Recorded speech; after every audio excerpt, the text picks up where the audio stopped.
Hey guys, आज मैं आपको बताने वाली हूँ रिगार्डिंग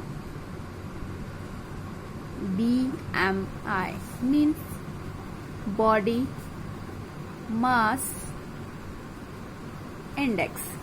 मैं आज आपको डिस्कस करने वाली बॉडी मास इंडेक्स के बारे में, इसके बारे में कि किस तरह से हम इसको निकालते हैं और नॉर्मल बॉडी मास इंडेक्स हमारी बॉडी में कितना होता है। फर्स्ट हम डिस्कस करेंगे कि एक्चुअल में बॉडी मास इंडेक्स होता है क्या है। बॉडी मास इंडेक्स का मतलब है कि हम इसमें क्या करते हैं कि जो बॉडी में कितना मास है, बॉडी में कितना मास प्रेजेंट है अकॉर्डिंग टू पर्सन के हाइट और वेट के अकॉर्डिंग।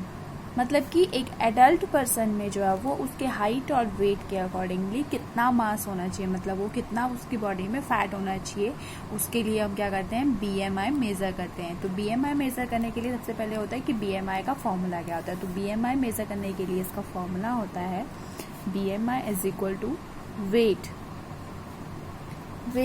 इन kg। ये आपने हमेशा ध्यान रखना कि हमने जो BMI में वेट होता है वो हमेशा हमने किलोग्राम में लेना है, अपॉन हाइट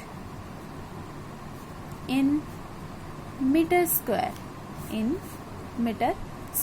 अब हमने ये भी ध्यान रखना है कि जो हम हाइट पेशेंट की या पर्सन की, जो भी पर्सन है उसकी ले रहे हैं, तो उसकी जो हाइट होनी चाहिए वो क्या होनी चाहिए, मीटर में होनी चाहिए। ठीक है, मैं इसको आपको एक नॉर्मल वैल्यू बता देती हूँ कि नॉर्मल वैल्यू कितनी होती है। देखिए फ्रेंड्स, अगर हमारी जो BMI की वैल्यू है लेस देन 18.5 होते हैं तो इसका मतलब होता है कि जो पर्सन होता है वो क्या है, हमारा अंडर वेट है।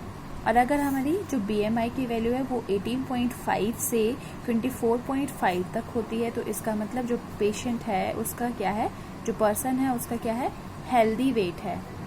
ठीक है, और अगर पर्सन की जो BMI की वैल्यू होती है वो नॉर्मल 25 to 29 होती है तो मतलब पर्सन क्या है, प्री ऑबेस है, मतलब कि वो बिल्कुल ओबेसिटी के कगार पे है, उसको ओबेसिटी हो सकती है, प्री ऑबेस पर्सन है।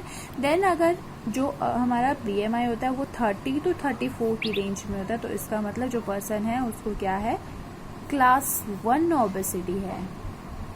ठीक है, और अगर पर्सन को 34 to 40 तक होता है तो पर्सन को क्या है, क्लास 2 ओबेसिटी है, क्लास 2 ओबेसिटी है।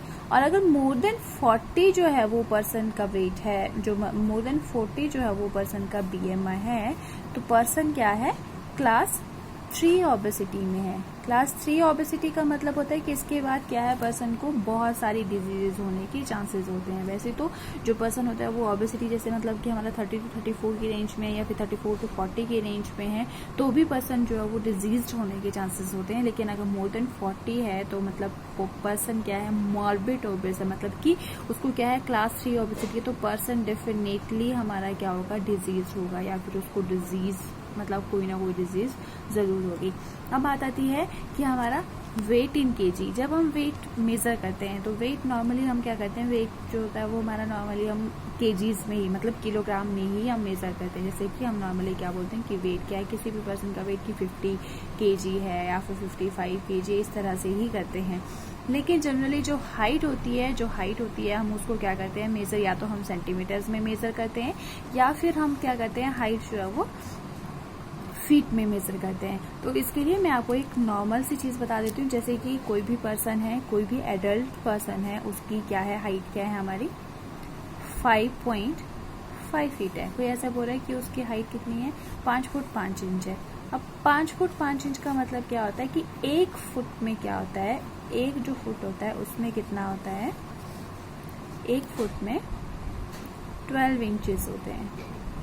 ठीक है, इसको इंचेस में कन्वर्ट करने से 1 फुट में क्या होता है, 12 इंचेस होते हैं। तो इसका मतलब 5 फुट में कितने हुए, 5 into 12, तो ये कितना हो गया 60, और इसमें प्लस 5 इंचेस ये थे तो 5, और ये कितने हो गए 65 इंचेस। मतलब ये 65 इंचेस क्या हुई, इसकी हाइट इन इंचेस हुई। अब इंचेस से हमने इसको मीटर्स में कन्वर्ट करना है या फिर सेंटीमीटर्स में कन्वर्ट करना है। तो 1 इंच जो होता है वो कितना होता है, 1 inch is equal to 2.52 centimetres होता है। तो अब हम क्या करेंगे, हमने क्या करना है 65 इंचेस को सेंटीमीटर में कन्वर्ट करना है। तो इसमें हम क्या करेंगे 65 मल्टीप्लाई बाय 2.52। ठीक है। तो ये इज इक्वल टू करके आ जाएगा हमारे पास 163.8 सेंटीमीटर। तो इसको हम राउंड फिगर में लेके हम क्या लिख सकते हैं कि जो हमारे इंचेस होंगे वो 164 सेंटीमीटर। इसका मतलब क्या हुआ कि जो हमारी 5.5 फीट वाली हाइट है, जो 5 फुट 5 इंच का पर्सन है, वो कितना हुआ 164 सेंटीमीटर हुआ। अब हमने हाइट तो उसमें मीटर स्क्वायर में लिखनी थी अकॉर्डिंग टू फॉर्मूला, तो इसमें हम क्या करेंगे 164 सेंटीमीटर को हम क्या करेंगे मीटर्स में कन्वर्ट करेंगे। तो इसके लिए हम क्या करेंगे कि 1 मीटर क्या होता है 100 सेंटीमीटर्स के इक्वल होता है। 1 मीटर जब 100 सेंटीमीटर के इक्वल हुआ तो इसका मतलब क्या हुआ कि 164 सेंटीमीटर्स क्या हुए, इसका मतलब हुआ कि जो 164 सेंटीमीटर वो इक्वल हो गया हमारा 1.64 मीटर्स के। ठीक है, 1.64 मीटर्स के इक्वल हो गया। तो अब हम इसको फॉर्मूला में पुट करेंगे। अब हमारे पास फॉर्मूला क्या था BMI का। BMI का हमारे पास फॉर्मूला था कि किसी भी पर्सन का वेट क्या है हमारे पास 55 kg है और उसकी हाइट कितनी बताई थी हमने कि उसकी हाइट जो है वो 164 सेंटीमीटर है, या फिर हम उसको मीटर में कन्वर्ट करके बोल सकते हैं 1.64 मीटर्स है। ठीक है, 1.64 मीटर्स का हमने क्या किया था, यहाँ पे हमें इसे स्क्वायर करना पड़ेगा। तो अब हम इसको सॉल्व आउट करेंगे। इसको जब हम सॉल्व करेंगे तो ये तो रहेगा 55 kg डिवाइडेड बाय, और 1.64 का जब हम स्क्वायर करेंगे तो ये हो जाता है हमारे पास 2.6 मीटर स्क्वायर। अब 2.6 मीटर स्क्वायर आ रहा है हमारे पास। अब हम इसको क्या करेंगे, फिर से आगे सॉल्व करेंगे। तो जब हम इसको सॉल्व करेंगे तो जब 2.6 से 55 को हम कैंसिल आउट करेंगे तो इसकी जो वैल्यू हो जाएगी वो नॉर्मल वैल्यू हमारे पास कितनी आ जाएगी 21.153। इसका मतलब कि जो पर्सन का BMI है वो कितना है 21.15 kg पर मीटर स्क्वायर। ये पर्सन का BMI है।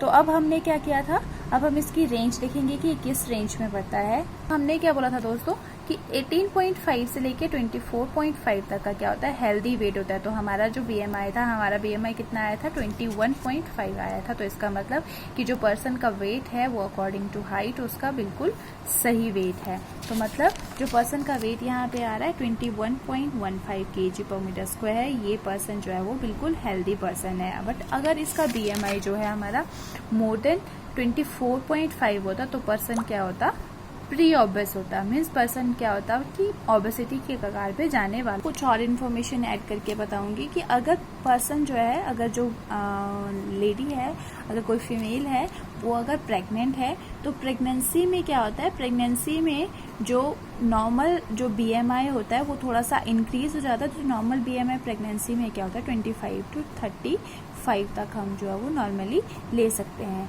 मतलब कि प्रेगनेंसी के टाइम में जो BMI है वो 25 to 35 जो होता है वो नॉर्मल हो सकता है, क्योंकि उस टाइम क्या होता है नेचुरली जो हमारा वेट गेन होता है, जो फीमेल होगा उसका क्या होता है 11 to 16 kg तक का वेट जो है वो नॉर्मली गेन होता है। तो इसमें आपके लिए एक और इन्फॉर्मेशन ऐड करूंगी। अगर कोई भी फीमेल है, कोई भी हेल्दी फीमेल है, मतलब कोई भी फीमेल है, अगर उसकी जो वेस्ट का साइज है अगर वो 35 इंचेस से ज़्यादा इंक्रीज होने लग गया या 35 इंचेस से ज़्यादा बढ़ रहा है तो इसका मतलब जो फीमेल है वो क्या है BMI है उसका इंक्रीज हो रहा है, मतलब उसका फैट जो है वो बॉडी में इंक्रीज हो रहा है, मतलब वो ओबेसिटी के होने के चांसेस उसमें होंगे। और अगर कोई मेल है, नॉर्मल मेल है, अगर उसके वेस्ट का साइज जो है वो 40 इंचेस से ज़्यादा होने लगा तो मतलब कि उसका BMI जो है वो इंक्रीज हो रहा है, मतलब उसकी बॉडी में फैट जो है वो इंक्रीज हो रहा है, तो उसका BMI ज़्यादा हो सकता है। तो आपको एक बार फिर से क्विक रिव्यू करवा देती हूँ कि BMI एक्चुअल में होता है क्या है। BMI क्या होता है, हमारा जो हाइट और वेट के अकॉर्डिंगली, मतलब जो भी एक एडल्ट पर्सन होता है उसकी वेट और हाइट के अकॉर्डिंगली उसकी बॉडी में फैट कितना है उसको हम क्या कहते हैं बॉडी मास इंडेक्स कहते हैं, मतलब उसमें हम मेजर करते हैं। तो BMI कैलकुलेट करने का फॉर्मूला क्या होता है, वेट इन केजीज होता है, हाइट इन मीटर स्क्वायर होता है। ठीक है, तो इसमें हम नॉर्मली क्या करते हैं वेट जो है वो केजीज में लेते हैं, तो वेट केजीज में हम लेंगे और हाइट क्या है मीटर में लेंगे और उसका स्क्वायर कर देंगे। इसमें जो नॉर्मल जो पर्सन होता है अगर 18.5 से लेस देन होगा तो मतलब पर्सन अंडर वेट होगा। अगर 18.5 to 24.5 तक है तो पर्सन हेल्दी वेट में होता है। अगर 25 to 29 है तो प्री ऑबेस होता है। अगर 30 to 34 तक है क्लास 1 ओबेसिटी होती है, और अगर 34 to 40 तक होता है क्लास 2 ओबेसिटी, मोर देन 40 होता है तो क्लास 3 ओबेसिटी, मतलब इसमें पर्सन जो है वो ऑब्वियसली डिजीज होगा। या जैसे कि इसमें मैक्सिमम टाइम क्या होता है कि ये जो चांसेस होते हैं ये कब कब होते हैं, अगर कोई पर्सन जो है वो क्रॉनिक हार्ट फेलियर का पर्सन होता है, या फिर हमारा जो है वो कोरोनरी आर्टरी डिजीज़ का पेशेंट होता है, या फिर कोई पर्सन जो है वो डायबिटीज़ मेलाइटिस का पेशेंट होता है, तो उस चांस में जो ज़्यादा होते हैं चांसेस कि उनका BMI क्या है वो ज़्यादा हो सकता है। और उसके बाद क्या है कि अगर हमारा जैसे नॉर्मली मैंने एक एग्जांपल लिया कि अगर कोई भी पर्सन है उसका वेट जो है वो 55 kg में है, लेकिन हमारी हाइट क्या होती है फीट में, तो फीट को हम चेंजेस कैसे करते हैं, तो 1 फुट जो होता है वो 12 इंच का होता है। तो अगर कोई पर्सन 5 फुट 5 इंच का है तो हम सबसे पहले क्या करेंगे, जो 5 फुट है उसको कन्वर्ट करेंगे इंचेस में, तो इसमें क्या होगा 5 × 12, क्योंकि क्या होता है 1 फुट में 12 इंच होते हैं, तो 5 फुट में कितने इंच होंगे, 5 × 12 हो जाएगा, वो आ गया 60, और प्लस यहाँ पे 5 इंच ये था, तो ये हो गया 5, तो ये गया 65 इंचेस। अब 65 इंचेस को हम सेंटीमीटर्स में कन्वर्ट करेंगे, तो वो कैसे करेंगे, 1 सेंटीमीटर क्या होता है 2.52 सेंटीमीटर्स का होता है, तो इसलिए हम क्या करेंगे, तो 65 इंचेस कितने होंगे, 65 इंचेस इंटू 2.52 सेंटीमीटर, तो वो हो गया 163.8 सेंटीमीटर। अब इसको हम राउंड फिगर्स में लेके ये कितना हो जाएगा, अप्रोक्सीमेटली 164 सेंटीमीटर। तो मतलब कि 5 फुट 5 इंच में कितने होते हैं, 164 सेंटीमीटर। तो अब 164 सेंटीमीटर को हमें मीटर्स में कन्वर्ट करना है, तो उसके लिए हम क्या करेंगे, 1 मीटर में क्या होता है 100 सेंटीमीटर होते हैं, तो 164 सेंटीमीटर्स में कितने होंगे, तो इसके लिए हम क्या करेंगे, 1 जो मतलब हमारे पास था 164 डिवाइडेड बाय 100 कर देंगे, ठीक है, तो ये आ जाएगा हमारे पास 1.64 मीटर्स, ठीक है। अब BMI का फॉर्मूला क्या था कि 55 kg हमारा वेट था और 164 मीटर है, तो इसका हम क्या करेंगे, स्क्वायर कर देंगे, तो इसके लिए क्या होगा, ये क्या आ जाएगा 55 kg अपॉन 2.6 मीटर स्क्वायर हो जाएगा, और इसको हम सॉल्व करेंगे तो ये आ जाएगा 21.153, ठीक है। तो BMI कितना होगा 21.15, मतलब कि इसका BMI का है नॉर्मल है, हेल्दी BMI है। उसके बाद हमने बोला था कि जो प्रेगनेंसी होती है उसमें जो वेट गेन होता है नॉर्मली फीमेल का, तो इसके लिए जो BMI होता है वो इंक्रीज हो जाता है, जो कि 25 to 35 तक नॉर्मली हो सकता है। देन हमने बोला था कि जो फीमेल होती है, जो फीमेल का अगर जो है वो वेस्ट का साइज 35 इंच से ज़्यादा होने लगा तो मतलब उसका BMI इंक्रीज होने लगा, उसकी बॉडी में फैट इंक्रीज होने लगा है। देन मेल, अगर मेल में 40 इंच से ज़्यादा BMI होने लगा तो मतलब उसका फैट जो है वो इंक्रीज हो रहा है, उसका BMI जो है वो इंक्रीज हो रहा है। ये क्या होता है, हमारे वार्निंग साइंस होते हैं। होप सो आपके लिए ये वीडियो हेल्पफुल होगी और आपके लिए BMI निकालना बहुत ही इजी होगा। अब आप अपना BMI चेक करके प्लीज़ मुझे कमेंट बॉक्स में ज़रूर बताइएगा कि आपका BMI कितना है और आप हेल्दी वेट में हैं या फिर आप प्री ओबेस हैं या फिर अंडर वेट हैं। Thank you. और जिसने भी मेरे चैनल को अभी तक लाइक एंड सब्सक्राइब नहीं किया तो प्लीज़ मेरे चैनल को सब्सक्राइब करें और वीडियो को शेयर करें। Thank you guys.